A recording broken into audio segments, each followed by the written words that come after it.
दोस्तों, हमने अक्सर अपने बड़े बुजुर्गों को ऐसा कहते हुए सुना है कि आपको हमेशा अच्छा बोलना चाहिए, पॉजिटिव बोलना चाहिए। आप किसी के लिए भी बुरे शब्द मत बोलिए, अपशब्द मत बोलिए, क्योंकि हो सकता है कि उसी समय आपकी वाणी पर माता सरस्वती का वास हो और उस समय आपकी बात कही गई सत्य सिद्ध हो जाए। और अक्सर हम देखते हैं कि दिन में किसी न किसी समय आपकी कही हुई बात सत्य सिद्ध भी हो जाती है। अक्सर लोग कहते हैं कि 24 घंटे में एक घड़ी ऐसी आती है, एक पल ऐसा आता है जिसमें अगर आप कोई भी बात बोलते हैं तो वो आपकी बात सत्य सिद्ध हो जाती है।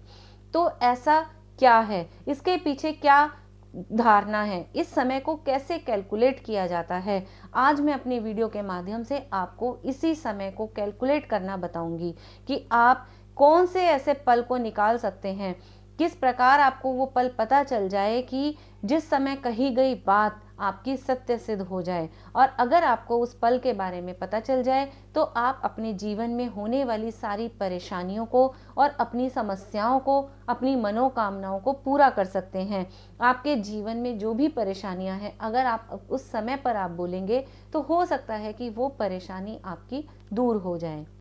नमस्कार, मैं डॉक्टर सोनिका जैन, ज्योतिष आचार्य और वास्तु कंसल्टेंट।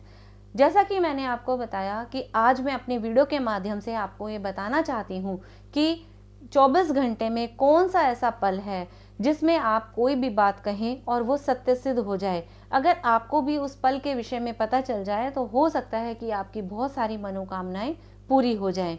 अगर आप भी जानना चाहते हैं कि वो पल कैसे निकाला जाता है, उस पल की गणना कैसे की जाती है, तो आप हमारे इस वीडियो को लास्ट तक ज़रूर देखिए। किसी भी पल को निकालने के लिए आपको उस दिन, जिस दिन आपको उस पल को निकालना है, उस तिथि का पता होना चाहिए। जैसे अगर हम आज की बात करें, आज तारीख है 8 दिसंबर।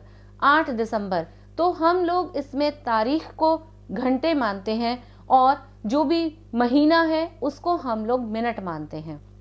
यानी 8 दिसंबर को अगर हमें इस पल को कैलकुलेट करना है जिसमें कही हुई बात सत्य सिद्ध होती है, तो हम इसे कहेंगे 8:12। ये 8:12 सुबह के माने जाते हैं। तो आपने जब भी इस पल के बारे में आपको कैलकुलेट करना है तो उस तारीख को आपने, उस तारीख और महीने दोनों को ध्यान में रखना है। जैसे एक और एग्जाम्पल अगर हम लें, अगर कोई तारीख है 16 जनवरी, अगर 16 जनवरी के दिन हमें इस पल की गणना करनी है तो 16 जनवरी यानी 16 तारीख को लेंगे, यानी 16 घंटे के हिसाब से अगर हम देखें तो 16 जनवरी यानी 1, यानी 16:01। इसको हम लोग कहेंगे 4:01, यानी ये अब ये समय शाम का होगा। यानी शाम के 4:01 पर अगर आप अपनी कोई भी विश बोलेंगे या कोई भी मनोकामना बोलेंगे तो वो पूरी अवश्य होगी। इसी तरह एक और एग्जाम्पल ले लेते हैं दोस्तों। जैसे अगर मान लीजिए तारीख है 20 जून, 20 जून की अगर तारीख है तो 20 जून को अगर हम कैलकुलेट करेंगे, उस पल को कैलकुलेट करना चाहते हैं, तो 20 जून के लिए हम बोलेंगे 20:06। 20:06 को हम लोग कहेंगे कि 8:06 शाम के, जो संध्या के समय का समय होगा।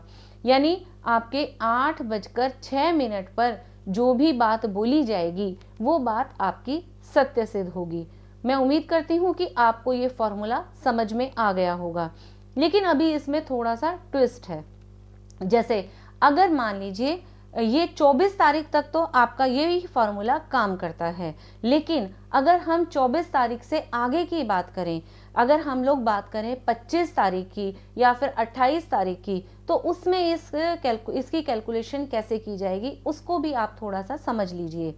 अगर मान लीजिए कोई भी तारीख है, जैसे 25 मार्च, अगर 25 मार्च को अगर हम लोगों को इसकी पल की गणना करनी हो तो हम लोग इसको उलट देते हैं। यानी अब यहाँ पर जो हमारी तारीख थी उस तारीख को हम लोग मिनट मानते हैं और जो मिनट था उसको हम, जो हमारा महीना था उसको हम लोग घंटे में कन्वर्ट कर देते हैं। यानी अगर 25 मार्च को हम लोगों को उस पल की गणना करनी है तो ये पल आपका होगा 3:25, यानी 3 बजे और 25 मिनट ये सुबह का समय माना जाता है। यानी सुबह के 3:25 पर अगर आप अपनी कोई भी बात बोलते हैं या कोई भी मनोकामना बोलते हैं तो वो मनोकामना आपकी पूर्ण होती है। एक और एग्जाम्पल ले लेते हैं। अगर आपके पास कोई भी दूसरा कोई महीना है, जैसे मान लीजिए किसी महीना की, जैसे 26 नवंबर को अगर हम लोगों को इस तारीख को, इस पल को कैलकुलेट करना है 26 नवंबर, तो ये आपके लिए हो जाएगा 11:26। यानी 11 हमने लिया नवंबर का और 26 तारीख को हमने मिनट में ले लिया, यानी 11:26 पर आप अपनी कोई भी बात, अगर कोई भी विश अगर बोलते हैं तो उस समय बोली गई, उस वक्त पर आपकी की गई प्रार्थना वो ज़रूर पूरी होगी। दोस्तों, जो मैंने आपको ये फॉर्मूला बताया है, अगर आप इस फॉर्मूले पर काम करते हैं तो मैं उम्मीद करती हूँ कि बहुत ही जल्दी आपको इसके रिजल्ट्स देखने को मिलेंगे। अगर आपको हमारा वीडियो पसंद आया हो तो प्लीज़ आप हमारे इस वीडियो को लाइक और शेयर ज़रूर करें। अगर आप अपने कोई विचार हमें देना चाहते हैं तो प्लीज़ कमेंट बॉक्स में आप इसको ज़रूर लिखें और हमारे चैनल को सब्सक्राइब ज़रूर करें।